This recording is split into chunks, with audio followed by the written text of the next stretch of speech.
Kevin Costner made Jonathan Kent controversial in Man of Steel, but that's not why he was upset with the script. Kevin Costner was not happy with his role in Man of Steel, initially after he received the script for the first time, but changed his opinion later. There is no doubt that Kevin Costner is one of the most decorated Hollywood stars of the present generation.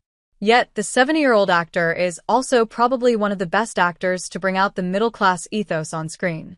Though the Oscar winner has a large canon of Western dramas gracing his illustrious resume, Costner, like many other stars, had a small desire to be a part of the superhero gravy train. But when he finally received the script of DC's Man of Steel, instead of being deliriously happy, the actor's heart broke for one glaring reason. Let's debunk why he was upset. Kevin Costner was left upset with the script of Man of Steel. As DC decided to make a stylish reboot to the franchise's beloved Superman saga in the form of Man of Steel, Kevin Costner was approached to play the role of Kal-El/Superman's earthly adoptive father, Jonathan Kent, along with Diane Lane as Martha Kent. However, in a film full of interplanetary superhero activities, Costner's role was probably one of the most grounded ones. As being an Earth resident, he did not possess any superhero abilities. This aspect of his character, however, did not sit well with the actor, who was reportedly upset with the lack of superhero capabilities of his character.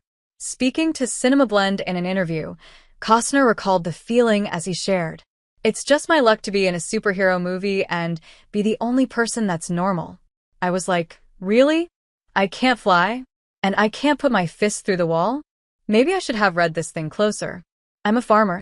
Because of his being assigned the role of a farmer, the Yellowstone star was initially left disheartened. However, upon pondering much, the Oscar winner for Dances with Wolves realized that he, after all, can't be that. In the long run, too, it was probably better, as Costner, armed with his decades of experience portraying the working-class Americans in the multiple westerns, was probably the best choice to bring out the humane sides of Superman's earthly father.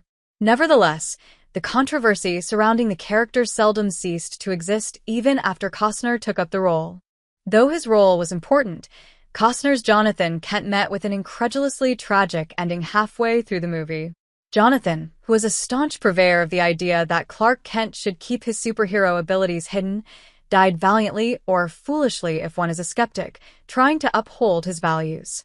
What makes the character's death more controversial is the fact that Jonathan chose to die when caught up in a tornado rather than allowing Clark to save him from the same. As Costner explained in his interview, "I thought it was rooted in doubt. But there was no doubt that he puts his hand up and says, 'Stay there,' to his son." That being said, the actor wasn't upset with the character's deeply moving, tragic end. It was rather a vehicle for the character actor to make the most out of his time while on screen at Man of Steel. Indeed, whatever one's opinion is of death, one cannot deny the profoundness of Jonathan's sacrifice to protect the identity of his adoptive alien son. Zack Snyder explains his reason for taking Kevin Costner as Jonathan Kent. While Costner elevated Jonathan Kent's act from a noble idiocy to a valiant sacrifice, the actor was not the only one to think it in that way. The film's director, Zack Snyder, also explained in an interview that part of the reason for them to cast Costner in that small role was to establish the rich emotional groundwork for the layered film. Speaking to Gizmodo about his reason to cast Costner and Diane Lane, Snyder shared, "I think the thing you realize when you look at Diane and Kevin in our decision to cast them so far, you sort of get a sense of how tonally we're looking at the movie, and what you realize is that those guys are serious actors, and we're taking this as *TF********G seriously, in terms of the tone of having those guys." Though the Field of Dreams actor was initially apprehensive, it was his nuanced take on the character that added depth to the film and made Henry Cavill's Superman more than an alien resident of Earth. Despite not being a human, it was Jonathan Kent's emotional sacrifice that helped shape Clark Kent's character as a rounded human.